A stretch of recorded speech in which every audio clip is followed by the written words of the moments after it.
Bueno, cuando se hace justicia, realmente, cuando realmente quien ha hecho daño es condenado, sí te provoca una satisfacción. Ese sentimiento de, lo que decía, dar a cada uno lo suyo. De ahí, los logros profesionales sí me han dado alegrías. Siento que mi familia está orgullosa de mí. Pero yo creo que la mayor alegría es hacer lo que te gusta. O sea, quien estudia una carrera que no le gusta, quien tiene un trabajo que no le gusta, está condenado a la infelicidad. Quien hace lo que le gusta, lo que le nace, es un disfrute.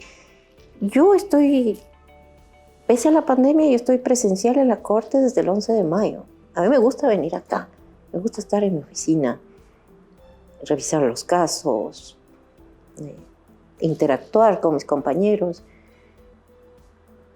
No me gusta el teletrabajo, para nada.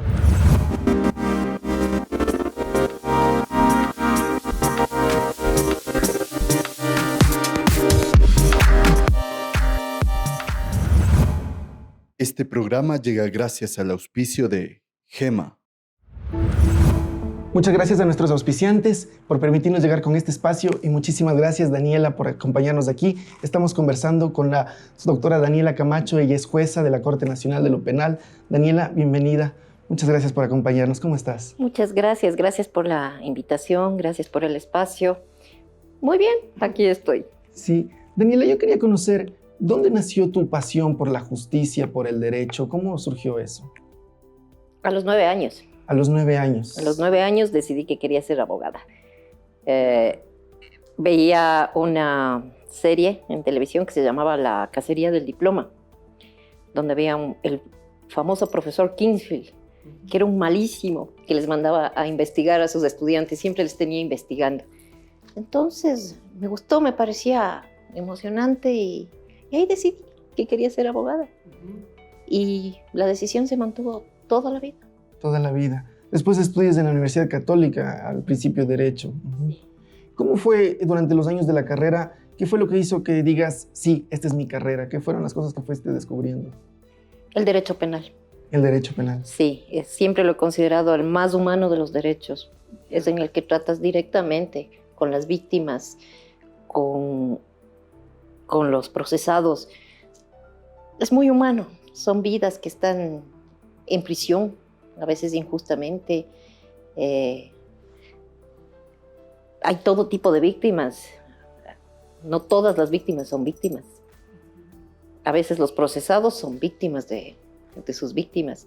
Entonces, es la investigación lo que me ha gustado siempre en el derecho. Tú has podido ser abogada, fiscal, jueza. ¿Nos puedes hablar un poco de qué has encontrado en cada uno de estos roles? Bueno, como abogada en libre ejercicio, yo trabajé con penalistas. Yo me formé con penalistas, con Juan Genaro Mora Moscoso, Arturo Donoso Castellón. 8 años trabajé con Juan Genaro Mora. Cuando ya me puse en mi oficina, en el libre ejercicio, solo me llegaban casos civiles. Es bonito. Y generalmente lo que tenía era compra-venta de bienes. Me iba muy bien, pero a mí me gustaba el derecho penal. Bueno, las cosas se fueron dando. Entré a la Universidad Central, trabajaba primero en la Procuraduría, donde llevaba los casos penales y los sumarios administrativos. Tiempo después fui secretaria abogada de la Facultad de Artes. Y bueno, salí de la Universidad Central porque alguien se quejó de que no podían tener una abogada de la Católica en la Universidad Central, teniendo ellos facultad de Derecho. Por lo que presenté mi renuncia y justo estaba abierto el concurso para fiscales. Yo decía, no, yo no quiero ser fiscal porque los fiscales son mala gente. Esa era mi idea, ¿no? Pero me presenté al concurso, entré en el 2001 y aprendí que los fiscales no son mala gente. O sea, el fiscal tiene la obligación de investigar, tanto las pruebas de cargo como de descargo para una persona. Y tiene la obligación de no acusar cuando encuentra pruebas que liberan a una persona. ¿Qué te llevaba a pensar que los fiscales son mala gente cuando liberan a los culpables? No, las películas. En las películas siempre el fiscal está acusando. Pero claro, en el 2001 entró en vigencia el nuevo Código de Procedimiento Penal, donde daba ya esta facultad investigativa al fiscal. Antes del 2001 el fiscal solo daba opinión. El juez era el dueño del proceso, él ordenaba las pruebas, él hacía la investigación y el fiscal únicamente opinaba aquí en el Ecuador.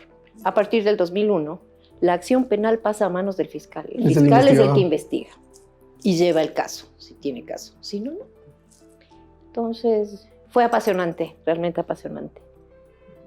Ahí entré a delitos sexuales, estuve 4 años en delitos sexuales. En delitos misceláneos, que son las estafas, los delitos contra la fe pública. En tránsito, esa materia no me gusta. Fui jefe de denuncias, fui fiscal de asuntos de indígenas, fiscal multicompetente en Mejía, en Cayambe. Es distinto en la ruralidad que aquí en la capital. Sí. ¿Cuáles son así las diferencias? Por ejemplo, en Machachi lo que más tenía era tránsito.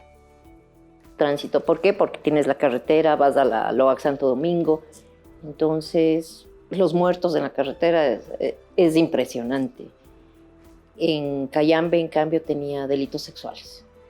Digamos que un 80% de las causas eran delitos sexuales, que se dan en las comunidades indígenas. El aprender que la justicia indígena funciona diferente a la justicia ordinaria, el enseñarle a la comunidad cuáles son los derechos que nuestra Constitución garantiza, que deben respetarse, que la justicia indígena no es una vindicta. Actualmente existe la justicia indígena, está contemplada, ¿verdad? Sí, por supuesto, pero ya no para los delitos atroces. Porque en esa época teníamos el problema entre la justicia ordinaria y la justicia indígena. Por ejemplo, querían juzgar una violación, un asesinato,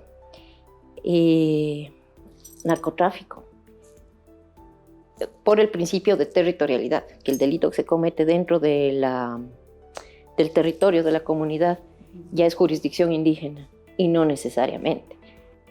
Se necesita ser comunero, primero pertenecer a la comunidad, que el delito se dé dentro del territorio de la comunidad y que sea algo que pueda juzgar la asamblea. Entonces, ahí, por ejemplo, había mucho conflicto. Tuve un caso de una chica de 18 años que fue violada por 16 personas de la comunidad. Entonces, a los menores de edad, porque hubo hasta un chico de 13 años, a los menores de edad fueron juzgados por la justicia ordinaria. En cambio, se dirimió la competencia a favor de la justicia indígena para los adultos. Entonces, yo llevaba a la par los dos procesos y era terrible. Resultaba injusto para los procesados. ¿Y te ha pasado a veces de que tienes problemas con las víctimas, digamos, o los familiares, los que están del lado de la víctima cuando eras fiscal? ¿Te pasó de que la propia gente a la que defendías no se sentía bien defendida por ti o injusto con lo que estabas pidiendo la sentencia, ese tipo de cosas? No tuve queja de las víctimas. ¿No tuviste queja? No tuve queja de las víctimas. Sí tuve en 2 casos víctimas que se suicidaron el día antes de la audiencia. ¿Porque iban a perder la sentencia? No, porque en el caso de una violación, el daño psíquico es de por vida. Es irreparable. Es diferente. Por ejemplo, en un asesinato la víctima está muerta. La familia reclama lo suyo, reclama lo justo. La víctima siempre te está cuestionando en los delitos sexuales. ¿Por qué a mí? ¿Por qué yo? ¿Por qué el juez le suelta? Entonces se crea ese descontento. La investigación tiene que ser completa para lograr una condena o una absolución. No hay que dejar cabos sueltos en la investigación, porque es por ahí donde se cae el caso. Nos explicabas esto de que tenías la idea equivocada de lo que era fiscalía antes de entrar a ser fiscal y te pasaba lo mismo con los jueces. Es decir, tenías la idea de por qué el juez les suelta, por qué a veces algo que considerabas injusto. Sí. Hubo casos en que los jueces soltaron a víctimas que era comprobado el hecho, donde tenía un ADN positivo. En un caso, el presidente del tribunal, en un asesinato donde tenía ADN positivo, donde teníamos el cuchillo, el juez le pregunta al procesado, bueno, ¿usted le mató o no le mató? Claro, el procesado dijo, no, doctor, yo soy inocente. Ah, absuelto. Protesto, apelo. Está diciendo que es inocente. Y lo soltó. Claro, de ahí vienen las apelación, casación, que es lo que conocemos en la Corte Nacional. Entonces, lo importante, en la Fiscalía hay mucha movilidad del personal. El fiscal está un día en una unidad, otro día está en otra. Lo importante es que el fiscal que investiga una causa termine la causa. Porque es quien tomó la versión, quien le ve la cara al procesado, quien le ve la cara a la víctima y sabe lo que lleva ante el juez. Que es diferente a un fiscal que no ha investigado el caso y llega ante el juez a sostener lo que está en los papeles. Es muy diferente, es muy difícil sostener lo que está en los papeles que lo que uno investiga. Y eso es lo que pasa, o sea, se sortea un nuevo fiscal cuando hay un nuevo recurso. Claro, y el fiscal nuevo continúa con la causa. Uh-huh. ¿Y cómo llevas tú, cómo te sientes cuando te pasa eso, cuando te pasaba eso como fiscal? Me sentía impotente. Me sentía impotente cuando tenía que dejar mis casos investigados y no llegaba a la audiencia. Y también cuando tenía que ir a defender lo que yo no conocía. ¿También te pasó eso? Claro. Los dos casos, porque es por la movilidad en las unidades. ¿Y cómo se da tu paso de fiscalía a ser juez? A ver, yo estaba en Cayambe. En el 2011 convocaron a concurso para la nueva corte a raíz de la Constitución del 2008. Entonces, había el concurso y me presenté. Y fui avanzando. Para eso ya regresé a Quito como jefe de la unidad de víctimas y testigos de la Fiscalía. Y mientras progresaba el concurso, ingresé como conjuez a la Corte Nacional. He estado 6 años como conjuez en el área contencioso administrativa. Entonces, en mi época, casación nos recibíamos de la universidad, porque había tercera instancia. No existía el recurso de casación en el Ecuador. Entonces uno entra a la corte a aprender casación. Entonces yo agradezco, porque, o sea, el Estado te paga por aprender. En este caso, como conjuez. Entonces yo tenía mi sueldo, aprendí casación, y cuando llamaron al concurso en el 2017 para la corte del 2018, me presenté, pero para penal, porque penal ha sido mi pasión toda la vida. Yo me preguntaba, ahorita que decías del concurso de 2011, desde que yo soy niño ha habido siempre el mito, el rumor público de que la justicia está vendida. Para cierto señor, para otro señor. Los concursos siempre han estado sospecha, no solo los últimos, desde que yo me acuerdo, de la década, o sea, el milenio anterior. ¿Tú has vivido eso? ¿Tú puedes experimentar eso? ¿O crees que funciona perfectamente la administración de la justicia, la repartición de jueces, fiscales? Bueno, en los concursos tratas de dar lo mejor de ti, ¿no? Y no siempre sientes que la calificación que te han puesto es justa, que tus méritos han sido reconocidos. Eso me pasó a mí en el 2011. ¿Sentiste que sacaste una calificación menor de la que merecías? Sí. Se subieron puntos inexplicablemente algunos participantes. Pero bueno, se hace camino al andar, ¿no? Y me he mantenido, en mi carrera me he mantenido. Y lo mismo te iba a preguntar, siguiendo esa línea, yo siempre he tenido esa duda en cuanto a lo que es la justicia, la moral, la ética. Hay gente que dice yo me abro de algo que no está bien. Tú, por ejemplo, me dices, yo sentí que en el concurso no me puntuaron como tal. Hubo algunos jueces que sintieron lo mismo, algunos participantes que se retiraron del concurso, que no desearon ser parte de la corte al no sentir que funcionaba bien. Sí, sí hubo gente que se retiró, gente descontenta con las calificaciones, sí, sí lo hubo. ¿A ti no te pasó por la cabeza esa o tú sentiste que estando dentro podías hacer más por la justicia? Yo quería ver hasta dónde llego, y para mí era un reto. O sea, luchar en contra de estos que califican mal. No, mi reto era llegar a ser juez. Bueno, quedé con juez y ya te digo, gracias a eso pude aprender muchísimo y el siguiente reto era ser juez. ¿Y cuál era el objetivo con ese reto? ¿Cuáles eran tus deseos al poder ser jueza que finalmente se cumplió? Hacer justicia, exactamente eso. O sea, la justicia es dar a cada uno lo suyo. Si yo cometo algo incorrecto, esa incorrección tiene una consecuencia. Si yo soy víctima, tengo derecho a que se reconozca que fui agredido físicamente, en mi patrimonio, en mi familia, y a ser reparado por esa agresión. La reparación pretende volver las cosas al estado anterior a que se cometiera el delito, que se cometiera el ilícito, lo cual no es posible. Tú no puedes devolver una vida. Tú no puedes devolver la inocencia a una niña. No lo puedes hacer. Pero existen retribuciones de la justicia. El reconocerle primero a una persona como víctima.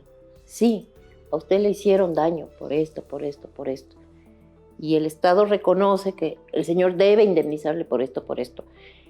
El agresor debe pedir disculpas públicas. Usted requiere asistencia psicológica. O sea, reparar en lo posible. En estos tiempos que se va ya casi 3 años en la corte, ¿has sentido que has podido hacer esa justicia siempre? ¿O hay casos en los que se te ha escapado de la mano por alguna otra razón? Hay casos que se escapan de la mano. Sí, porque es un tribunal. Entonces la decisión no es de un juez, sino de 3. Y a veces no estamos de acuerdo. Entonces ahí es donde aparecen los votos salvados. El voto salvado es mi criterio del caso. Yo resuelvo así. Mi compañero resuelve de manera diferente. Y el tercero se suma a una u otra opinión. Entonces el voto de mayoría es la sentencia que queda válida, la sentencia que se cumple. El voto salvado llega a quedar como una opinión. No es más que eso. ¿Y cómo podría cambiarse eso? ¿O así debe funcionar la justicia? No, así debe funcionar. Es correcto. No todos podemos pensar igual. Todos conocemos la misma legislación, el mismo derecho, pero nuestra percepción del hecho, de lo que ocurrió, no siempre va a ser la misma. O sea, el derecho trata de construir los hechos. El juez no fue testigo de lo que pasó. Entonces tiene lo que le trae la fiscalía, lo que le trae la acusación particular. El juez tiene que construir el caso con lo que le traen ambas partes. No todos los testigos son verdaderos testigos.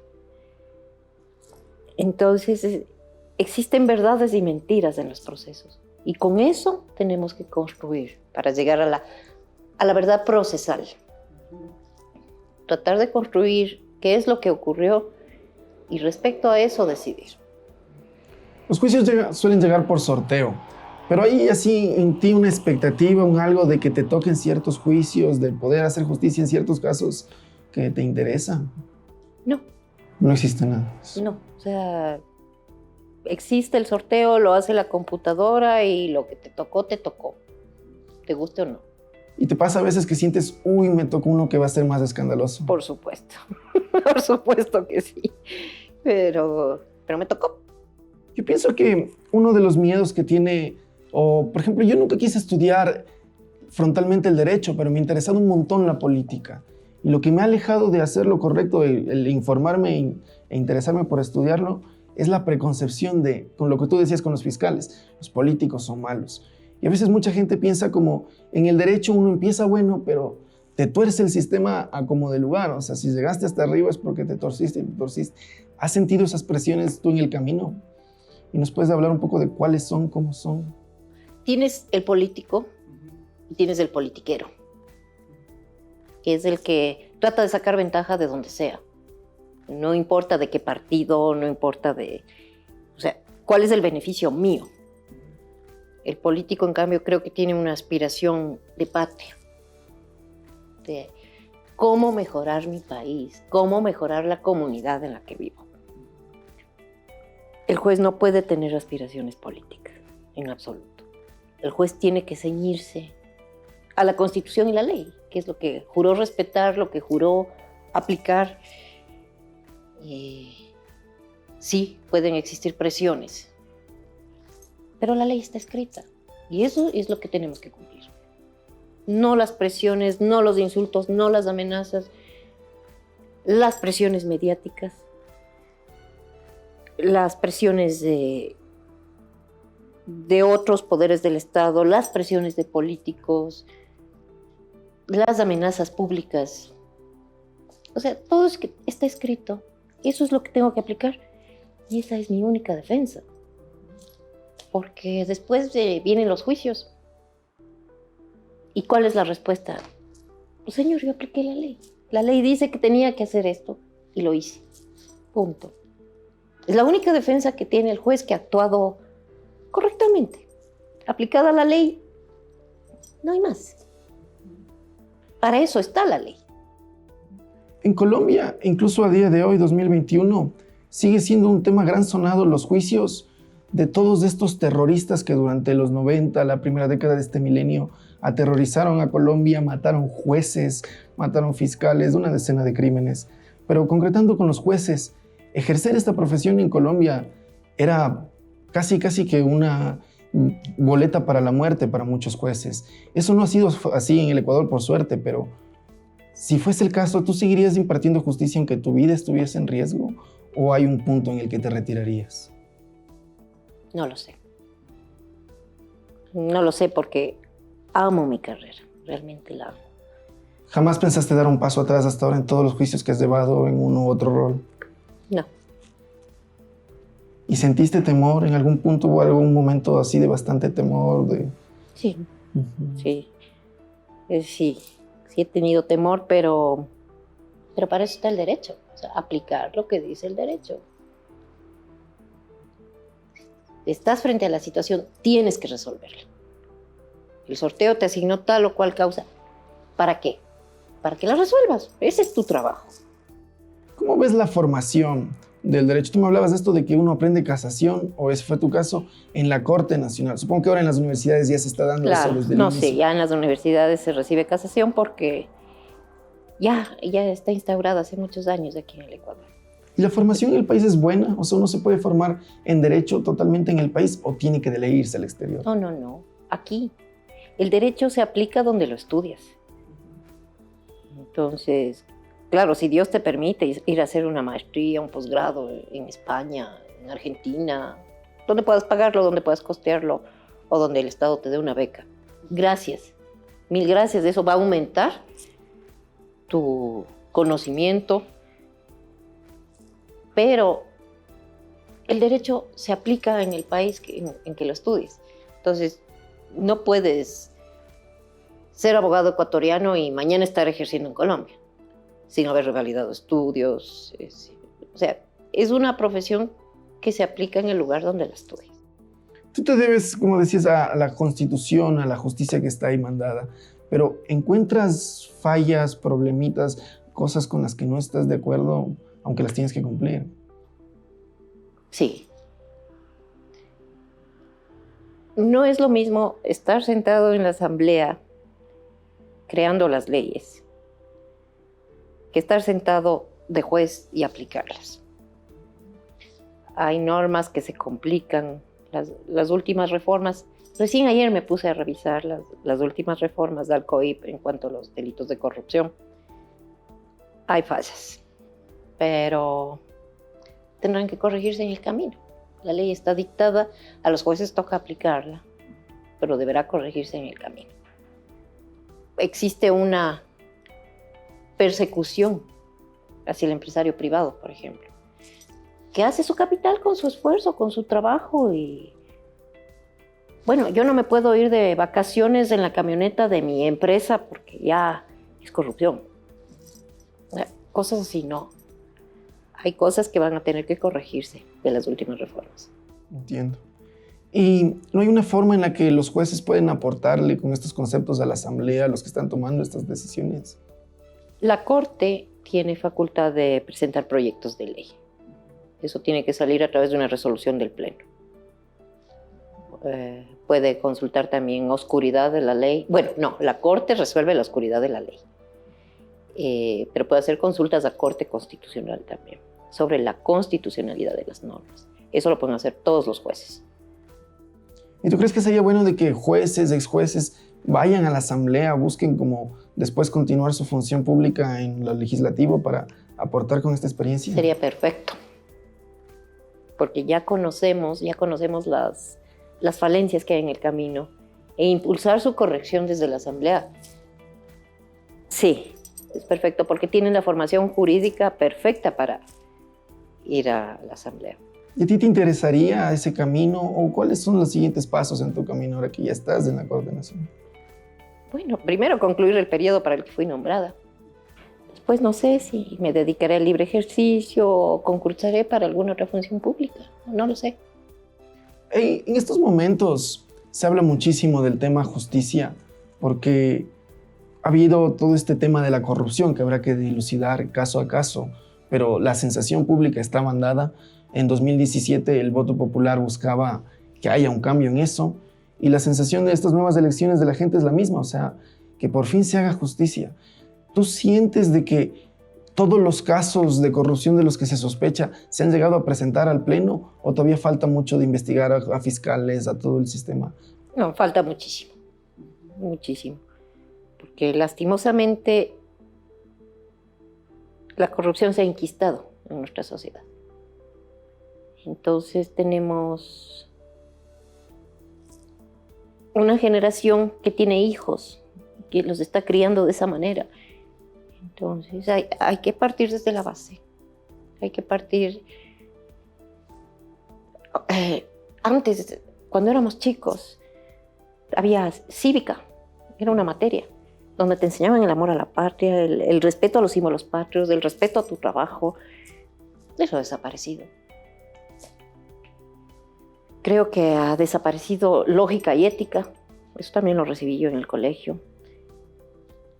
Han desaparecido algunas materias. Historia. ¿Cómo defiendes cuyas raíces no conoces? Entonces, sí, hay que retomar algunas cosas. En la educación primaria, secundaria, antes de que tú decidas qué vas a estudiar, tienes que empezar a amar lo tuyo. Pero con esto que me cuentas, entonces, no hay muchas esperanzas de que vayamos jamás a conocer la extensión de esta corrupción, a ver a los culpables tras las rejas o pagando su delito. El problema es que la corrupción está globalizada, o sea, no es solo el Ecuador, es en todo el mundo. Y por eso están los tratados internacionales, los pactos que se están firmando para combatir la delincuencia organizada. Eso es una cosa internacional. Es internacional. Eso es una delincuencia que funciona en distintos países del mundo. O sea, hay gente que se acostumbró a hacer plata fácil y ya, eso es lo correcto.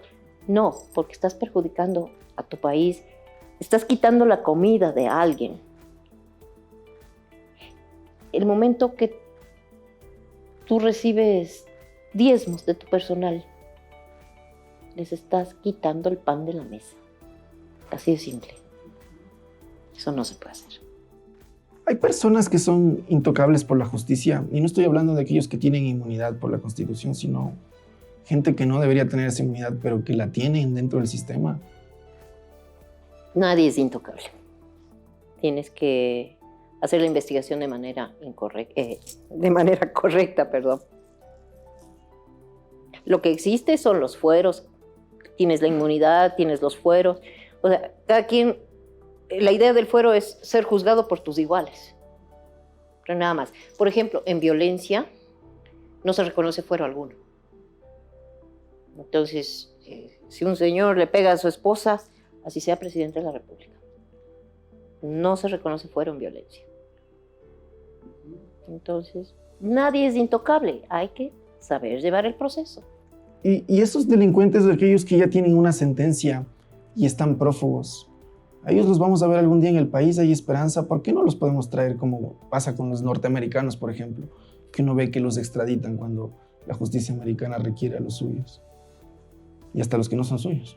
La justicia americana requiere a los suyos, pero la justicia americana no nos entrega a los nuestros. ¿Por qué?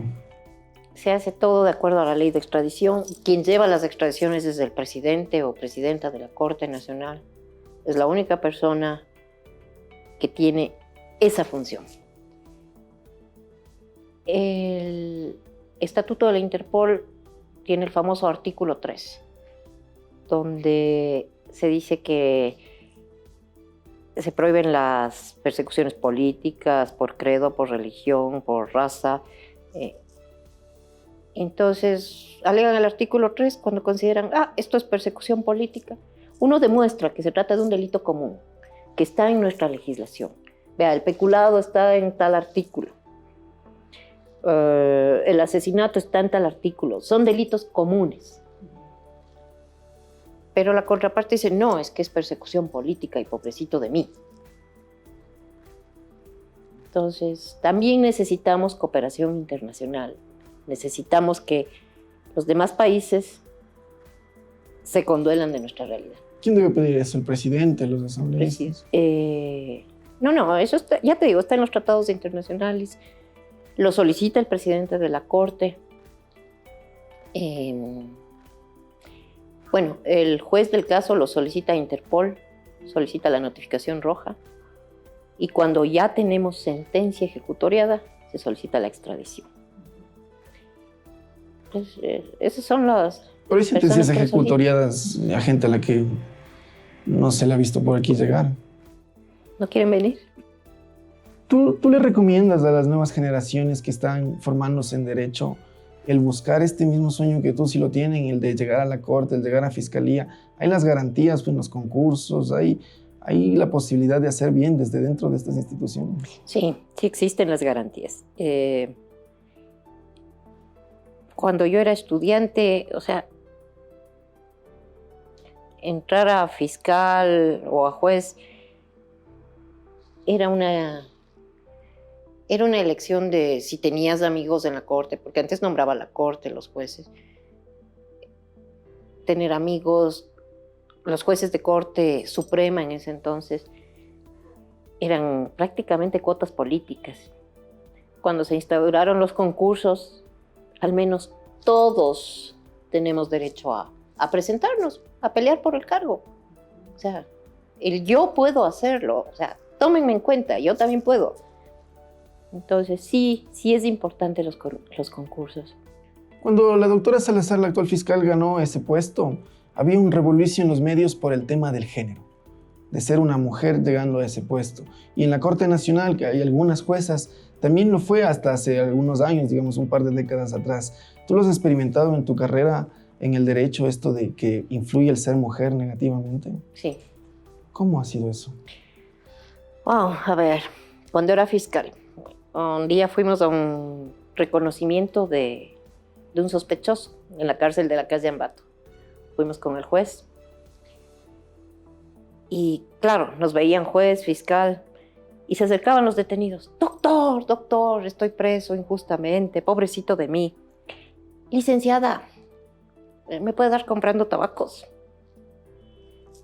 O sea, desde ahí, alguna vez me presenté, yo ya tenía un hijo y me presenté, por la prensa convocaban para director jurídico de la Dirección de Aviación Civil. Y me presenté. Pasé las pruebas, estaba todo bien. Me llamaron a la entrevista. Y me dijeron, ¿usted tiene un hijo? Sí. ¿Y piensa tener más hijos? Sí.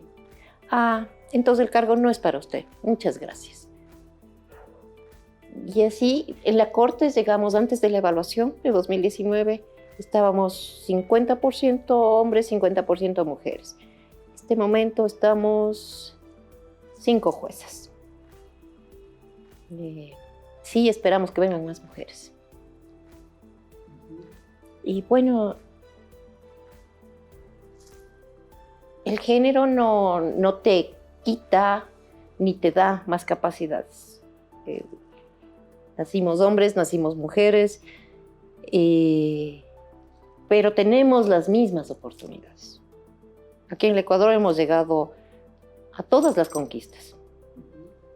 Igual trabajo, igual remuneración. Los hombres ahora tienen la licencia por paternidad. O sea, tenemos las mismas conquistas. El asunto es, o sea, las políticas públicas para la igualdad de género aquí en el Ecuador se han dado perfectamente. Hay un tema que es así de los mitos populares. Yo quería hoy desmitificar esas cosas que uno no conoce cuando no ha visto el derecho más allá de lo que pasa por televisión. Se habla de que los jueces leen casos de 1000 hojas en 2 días, 3 días. ¿Pasa eso? ¿Cómo es eso de leer los casos y que después...? A ver, a veces un proceso de... A ver, cada 100 hojas es un cuerpo. Entonces tienes casos que tienen 250 cuerpos, 300 cuerpos. Tú vas a lo que requieres, porque es oficio de que ofíciese a la policía para que investigues, eso no me sirve. Copias de las copias de las copias, o sea, tenemos 10.000 copias de lo mismo en el mismo juicio, entonces eso lo va a incrementar. Entonces uno va a las principales actuaciones procesales, a las versiones, a los testimonios, a las pericias. Eso es lo que el juez revisa. El resto está de más. Ahí gastamos demasiado papel en los procesos. O sea, la víctima me presenta la copia de la escritura. Dice aquí, mire, la fecha no está bien. Y el procesado me presenta la copia de la misma escritura diciéndome la fecha sí está bien. Entonces tengo 2 escrituras de lo mismo. Entonces hay mucha duplicidad, triplicidad de documentos. Entiendo. Entonces el número de fojas no hace necesariamente de que un caso sea más largo en lo contundente, en estas pruebas que tú me estás dando. Bueno, le da más tiempo al juez para despachar, nada más. La extensión la ley le da más tiempo al juez por el tamaño del proceso. ¿Y lo puede despachar antes o tiene que despacharlo en el plazo que le dieron? Nunca antes de lo que manda la ley, pero sí se demora dependiendo de la extensión del caso, de la complejidad. Lo ideal sería cumplir los términos y plazos como manda la ley. Eso es lo ideal. Pero tenemos tal carga procesal. Date cuenta que es Corte Nacional. Todo el país se concentra donde ti. Todo el país. Tú recibes casos de Galápagos, de Sucumbíos, de Guayas, de Babahoyo. Y todos esperan que se despache su caso, ¿no? Lo hacemos en el orden de llegada. Falta personal en la justicia. Faltan jueces, falta personal administrativo de soporte al juez. Ayudando a leer, ayudando a digitalizar, Sí. a procesar. Yo diría que en corte tenemos personal casi suficiente, pero los jueces de primer nivel necesitan más personal. Los jueces de corte provincial necesitan más personal. Daniela, ¿cuáles han sido las alegrías que te ha dado estos años de estar en la Corte Nacional? ¿Cuáles han sido las alegrías que has encontrado en tu oficio? Bueno, cuando se hace justicia, realmente cuando realmente quien ha hecho daño es condenado, sí te provoca una satisfacción. Ese sentimiento de lo que decía, dar a cada uno lo suyo. De ahí los logros profesionales sí me han dado alegrías. Siento que mi familia está orgullosa de mí. Pero yo creo que la mayor alegría es hacer lo que te gusta. O sea, quien estudia una carrera que no le gusta, quien tiene un trabajo que no le gusta, está condenado a la infelicidad. quien hace lo que le gusta, lo que le nace, es un disfrute. Yo estoy, pese a la pandemia, yo estoy presencial en la corte desde el 11 de mayo. A mí me gusta venir acá, me gusta estar en mi oficina, revisar los casos, interactuar con mis compañeros. No me gusta el teletrabajo, para nada. Ya. ¿Ustedes ahorita ya están de vuelta trabajando presencialmente en la corte? Sí, casi todos. Todos. Ujú. Y finalmente, quiero conocer un poco de... ¿Tú has podido ver el lado humano en su extensión, la maldad, la bondad, el dolor? ¿Qué puedes hablarnos del ser humano en general? O sea, ¿por qué a veces nos desviamos? ¿Qué nos lleva a la corrupción, a la violencia, a asesinar? ¿Qué pasa en los seres humanos? ¿Habitan nosotros de ese germen? ¿O qué sucede? Bueno, nadie nace malo. Las circunstancias de la vida te llevan por buen camino o por mal camino. Hay casos que tú no entiendes porque son personas que lo han tenido todo, que han tenido el esfuerzo de sus padres, toda la educación que han querido y hacen daño. Tienes casos de personas con problemas psicológicos y psiquiátricos que hacen daño. Entonces, esa medida cómo se va desarrollando el ser humano a lo largo de su vida y el entender qué es bueno y qué es malo y por qué camino me voy. Tú te encuentras con personas amorales, no inmorales, amorales. No entienden el concepto de moralidad. Te encuentras con perversos. Mira, una de las cosas más terribles que se ven en delitos sexuales, por ejemplo, son las madres que se van a España a trabajar, que se van a otro país y dejan sus hijos no con el padre, sino con el conviviente. Esos casos son terribles. Tú no sabes a lo que exponen a sus hijos. Muertes, violaciones. Tuve el caso de un fulano que a un niñito de 3 años le cortó con un cuchillo, así, hasta las orejas, al hijo de su conviviente. Esa criatura queda marcada de por vida. ¿Por qué? Porque me cae mal el guagua, porque no es mi hijo. Entonces, existen aberraciones. Y es con eso con lo que uno intenta, yo te digo, reparar a la víctima, enderezar el daño hecho. Pero hay de todo en la viña del Señor. Y creo que el consejo más necesario para todos con el que quiero concluir, ¿cómo te limpias de ver el mal a diario? Un buen libro, compartir con mi familia, una buena película. No puedes vivir con esto en la cabeza. O sea, hay su horario, es cierto, de fiscal, te llevas el trabajo a casa y eso afecta a tu familia por la carga que tienes, por la cantidad de trabajo. Nadie te da gracias por el tiempo extra, pero lo haces porque quieres cumplir. O sea, es tu decisión de vida. Antes de ser jueza, cuando eras fiscal, abogada, defensora, ¿nunca sentiste esa necesidad de irte más allá de la justicia? Esa cosa que a veces lleva a la gente a buscar las armas, buscar algo. Hacer justicia por mano propia. Sí. Sí. Yo creo que todos lo hemos sentido, todos. Y debemos refrenarnos, debemos atenernos siempre. Sí, porque eso es lo que nos permite vivir en sociedad. O sea, mi derecho termina donde empieza el tuyo. El rato que yo voy más allá de las fronteras, estoy invadiendo tu espacio, estamos transgrediendo la ley. Entonces, hay límites. Si alguien comete un mal, debe ser juzgado. Para eso hay un procedimiento. El rato que hay justicia por mano propia, nos volvemos cavernícolas. Te conviertes en el asesino del asesino. No hay tal. No. Ya. Para eso están las leyes. Para eso está el orden social. El bien común, que se llama. No podemos, nadie puede transgredir la ley por hacer justicia, jamás. Muchas gracias, Daniela, por este mensaje y muchas gracias a todos, a nuestros auspiciantes por permitirnos llegar con este programa En Casa con Sifu TV. Daniela, espero que te hayas sentido en casa y las Sí, puertas están Gali, abiertas. muchas gracias. Muy rico tu café. Muchas gracias. Muchas gracias, un gusto. Hasta luego. Hasta luego.